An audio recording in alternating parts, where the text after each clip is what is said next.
This is Matt on the Moon Family Sedan channel. Here's a headline from the Crypto Basic. Former SEC enforcement chief puzzled by its delayed action against Gemini. XRP community reacts. You know, it's always funny to get perspective from people who were previously at the SEC, because once they're gone, they can speak their damn mind. And almost all of them are notably critical from what I see in media. And there are exceptions, but what I see time and again are notable critiques. It's like once they stop working for the SEC, the muzzle's off and they can speak their mind. And it's clear to see that this is a trash agency that is completely, I know I almost said inept, but that's not quite the right word. It's more like apathetic. Like they don't give a damn. And so you could look at what they're not doing or doing and say that it's ineptness. And I'm not saying that there's no amount of idiocy going on, but the truth is, I don't think they give a damn about their purported mission to protect investors.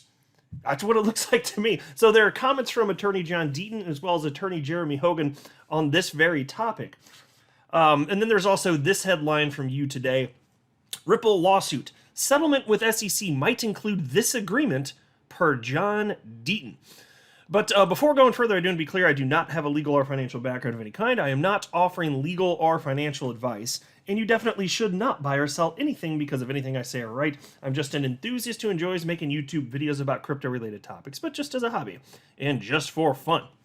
All right, into the first piece. Former U.S. Securities and Exchange Commission Enforcement Chief Lisa Braganca has let slip that she is puzzled by the regulator's delayed enforcement action against Gemini. The former regulator and attorney disclosed this in a CNBC Squawk Box interview shared on Friday.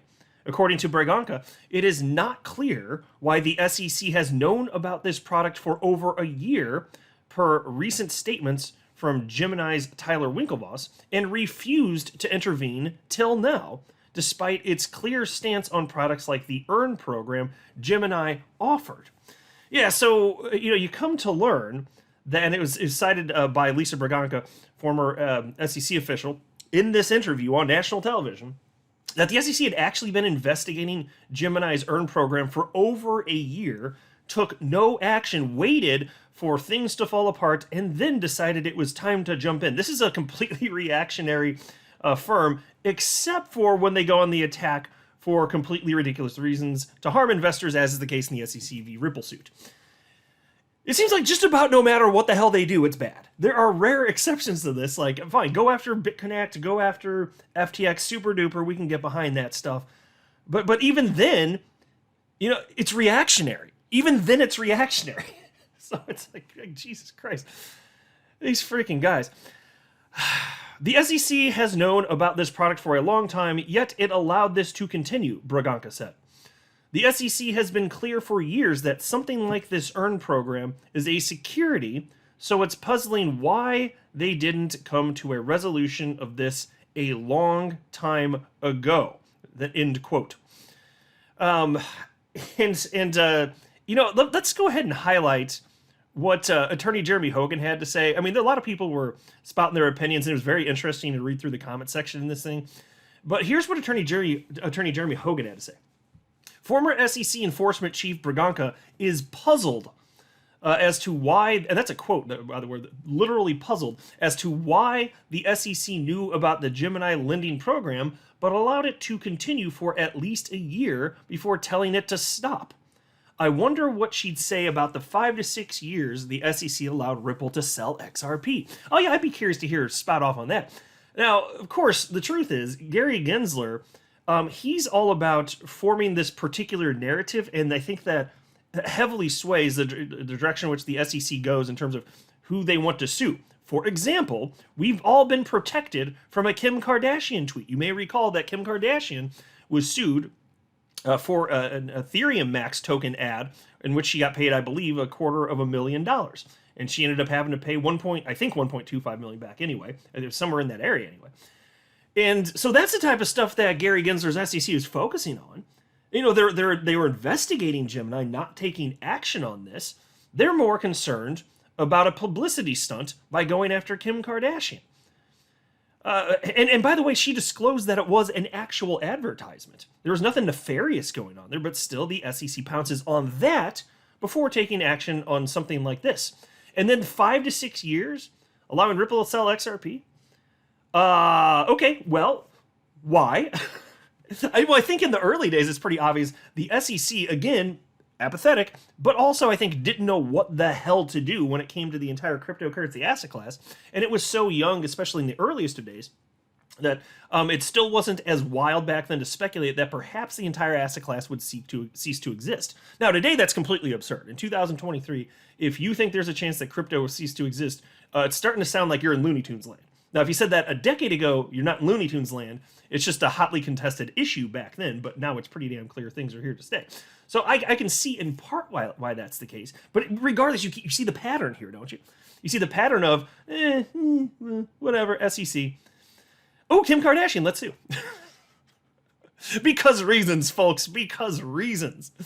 And then they also go on to highlight in the article what attorney John Deaton had to say in response to this. He wrote, "It's easy. Gensler and the SEC waited until the moment they could cause maximum pain to help achieve the agenda being pushed."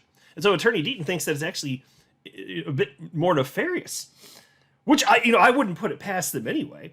I mean, think about how long they took to sue Ripple, harming XRP holders. The longer they wait, the greater the negative impact it is, the more collateral damage. This is another trend. And I think that's what attorney Deaton's clearly pointing out. And somebody named Dave responded to him and said, "As cynical as this sounds, it is true. In addition to this action being the locking the barn door after the horses have bolted, his action will directly harm efforts to help investors recover their assets." Yeah, and I want to point that out as well. In fact, Lisa Braganca, the former SEC official, in this interview, she actually cited that with the injunction filed against the Winklevoss's Gemini exchange, like she said that it could be a death blow. She literally used the term death blow. It could absolutely destroy them, as well as Genesis. And what do you think that's going to do? So the harm's already been done. The SEC. So let's say that Gemini actually did something wrong, just for the fun hypothetical.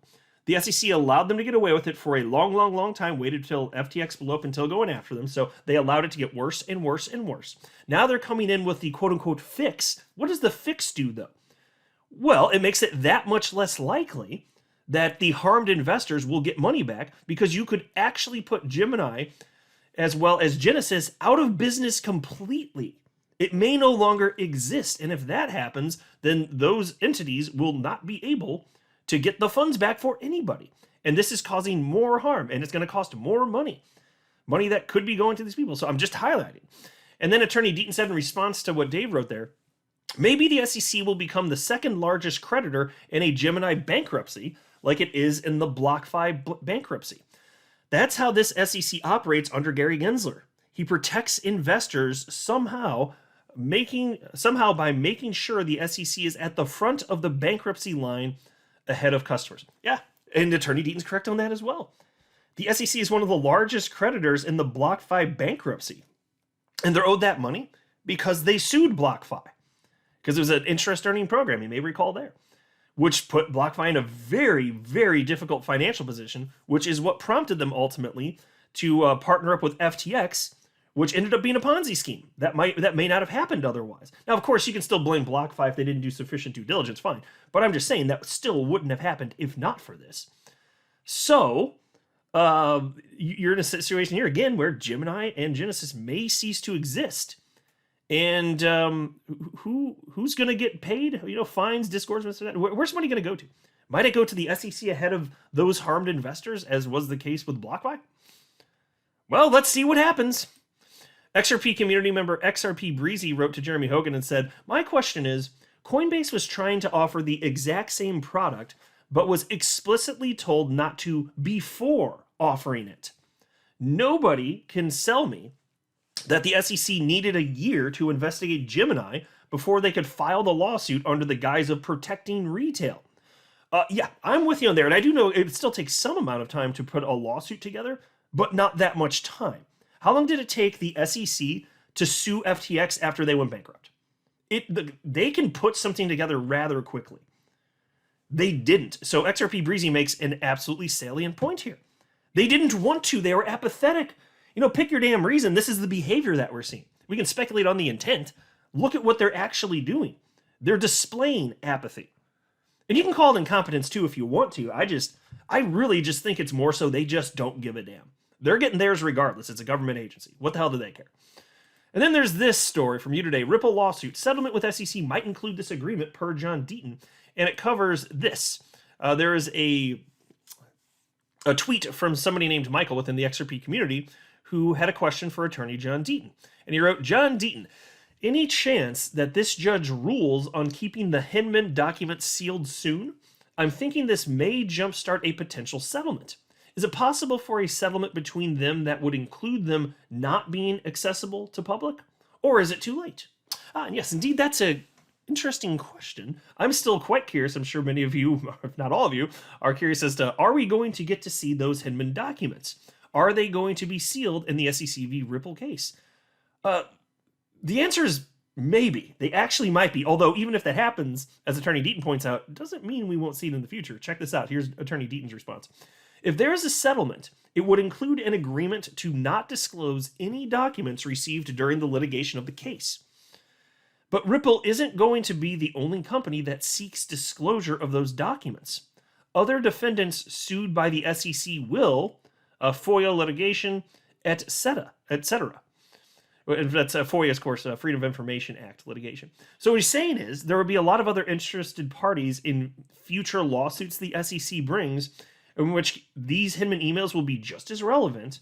And it's not wild to ask that they get out, because a district court with Judge Annalisa Torres, as well as Magistrate Judge Knepper, found, yes, you must hand these over. They're relevant.